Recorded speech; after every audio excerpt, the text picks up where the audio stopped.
up, guys? Welcome back to another episode of In the Garage with Mike, and today we are finishing this tail section and installing the coolant overflow tank. All we have left to do on the tail section is wire all this shit up and maybe shave the back section a little bit. We'll see if we get to that or not. But yeah, let's jump right into it. I'm going to time lapse it. You guys don't want to watch me fucking wire this up. It's going to take forever, so enjoy.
guys, so what you just saw was all the wiring being done.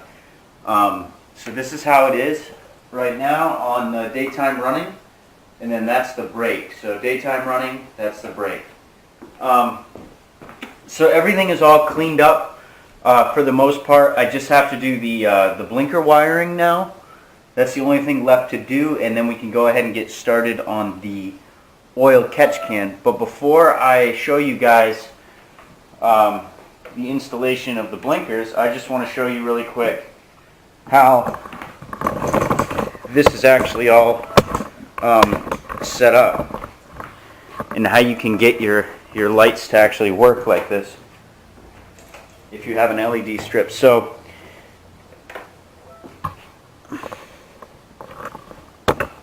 I know that this looks confusing. Okay, so you have to imagine, this is why I tried to use these clear heat shrinks. So it'd be easier if I grab this. Okay, so you have your resistors and your diodes. Resistors and diodes. These are 5 amp diodes, and these are 560 ohm resistors. Now, what the resistor does is it lessens the amount of power, so it's not getting full power when it's on the daytime running lights. And what the diode does is it only allows the power to flow one way. So think of it like a one-way lane of traffic. You're not going to be going back the other way. And it stops the flow of electricity from going back to the source of the power. So basically this is how you want to have it wired up. I know this looks horrible, guys, but this is your daytime running light, and this is your brake light. And the difference between the two, these are both going to be wired into your LED strip. So this would be the power going to your LED strip, and this would be the power coming from the bike. Now, the constant power is going to be just the one with the diode on it, or not the brake light. Okay, just the one with the diode. And you see this gray line, this little gray line right here on the diode. This line has to be facing what you're trying to power, because that's the flow of the electricity. It won't flow back. So if you put this in backwards, it's not going to get any power. And then you have your constant power. Now you have another diode on here, and remember, you got to have it facing this way, okay? And then you also have your resistor on here. So the power comes in at full power, goes through the diode, hits the resistor, and then the power gets dampened to a less powerful wattage, so it'll get less light. So it'll be less like bright. Okay, and what these diodes do is when you get power here, it won't send it this way, and then when you get power here, it won't send it back that way. So you're not going to waste any power. So that is how you wire up your strips. And your ground is going to be normal, like any other ground. You're not going to have to worry about anything.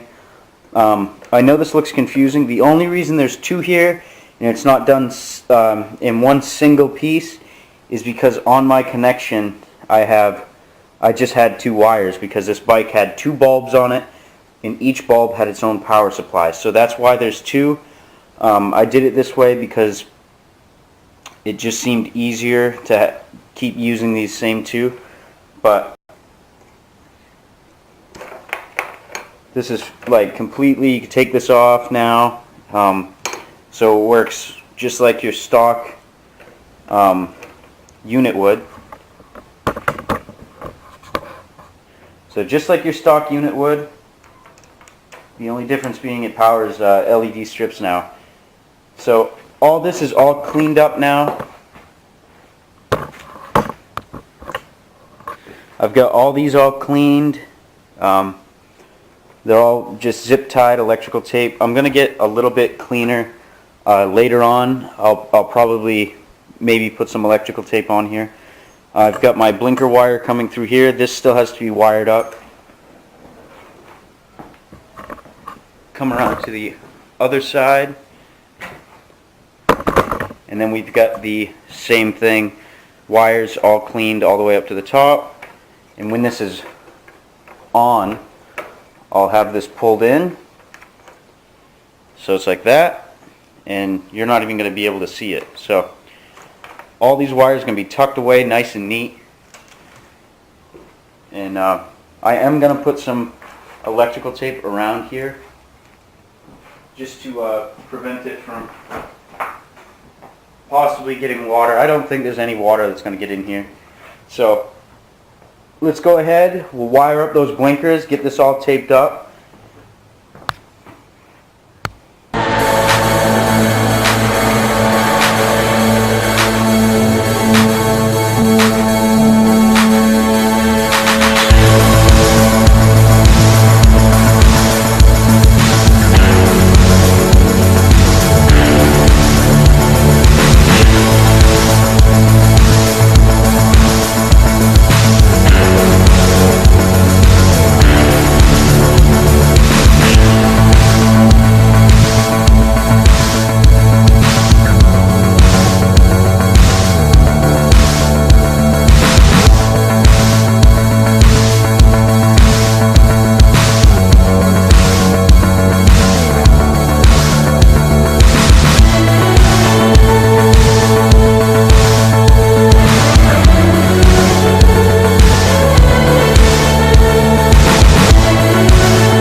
everything is done like I said.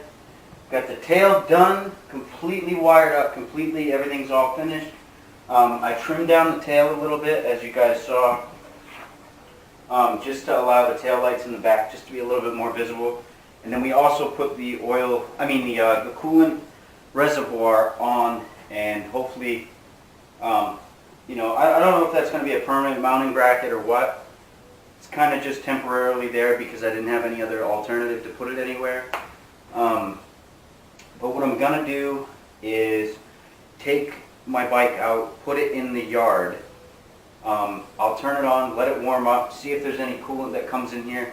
If there's not, I'll add a little bit of coolant, and then I'm also going to clean up the shop. So I don't know if I'm going to do a test ride today. I work third, it's getting kind of late, I really got to get some sleep, but you know, we'll see. I may do it, I may not. So anyway, thanks for watching, and you know, you guys, if you like the video, hit that subscribe button, hit the like button, and you know, I'll see you guys in the next one.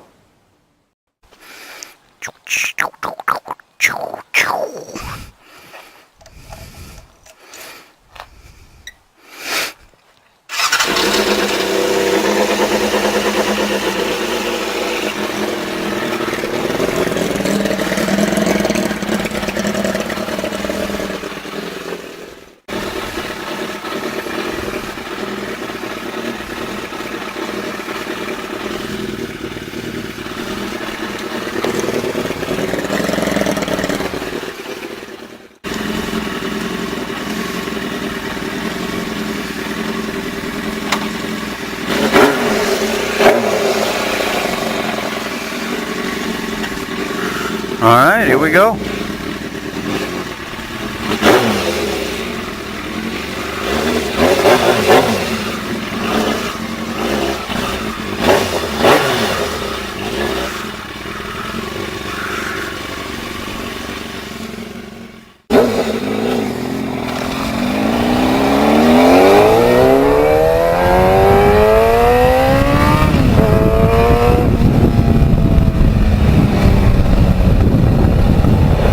Fuck yeah.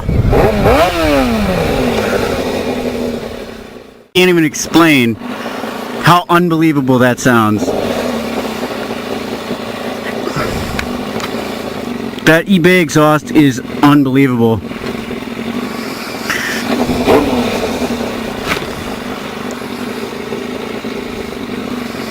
Hopefully you guys don't just like hear me fucking breathing.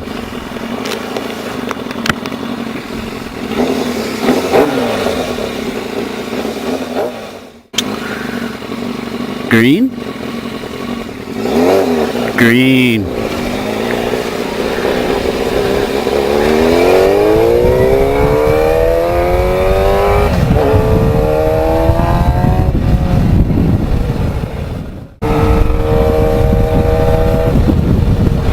This fucking thing screams. Feels really good to be back on the bike.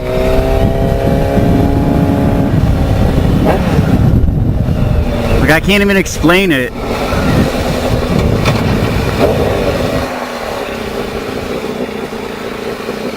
For the first ride of the season, this is like a mild day. It's kind of cool out.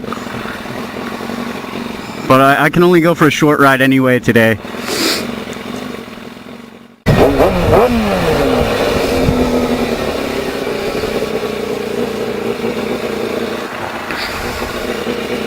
So this coolant reservoir is still kind of weird. Like my knee touches it. I might move it up a little bit.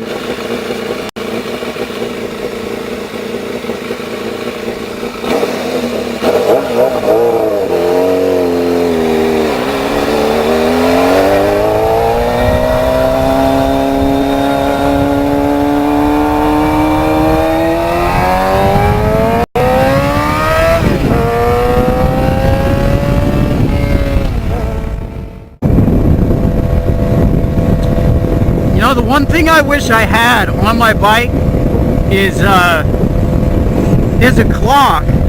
I know that sounds weird, but I guess it doesn't really matter once I get my phone put up on here. But until then, It would be nice to have a clock.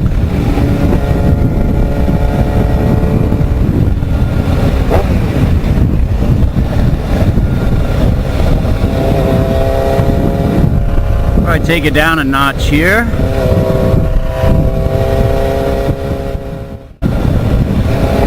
This exhaust is like obnoxiously loud.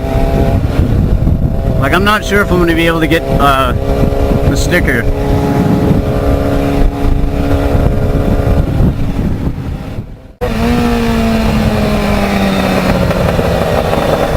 Oh, that backfire.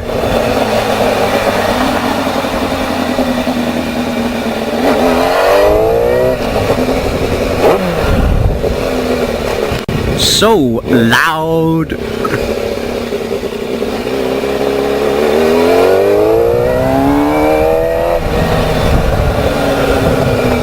Alright, so to the ATM we go, and I believe it's this way. Holy shit, there's a lot of sand in this parking lot.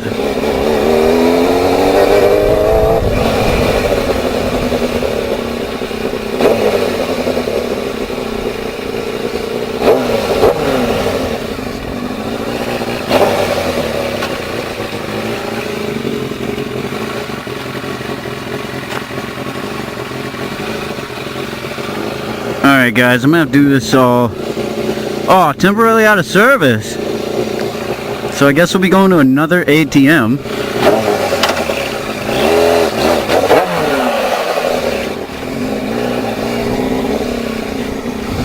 Because it's no dice on that one.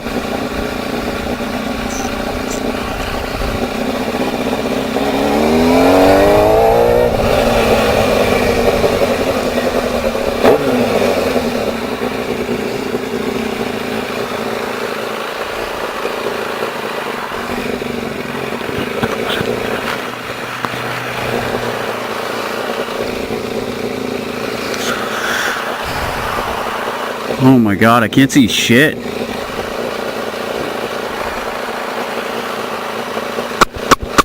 Oh, green light.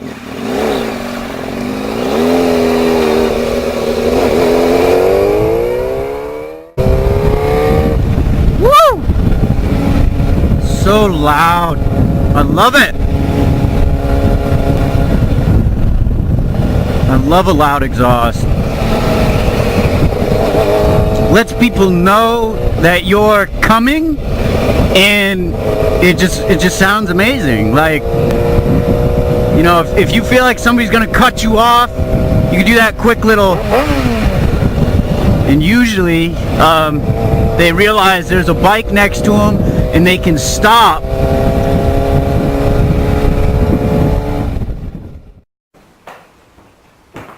What's up, guys? Welcome back to another episode of Mighty Motors with me, Mike. Today we are going to be starting the tail. Alright guys, so what you guys just saw was me doing the grueling wiring on this whole thing. It's all done. This is all wired up. This is how it's going to be. I'll show you guys the wiring in just a second, or maybe in a later on. Fucking bullshit.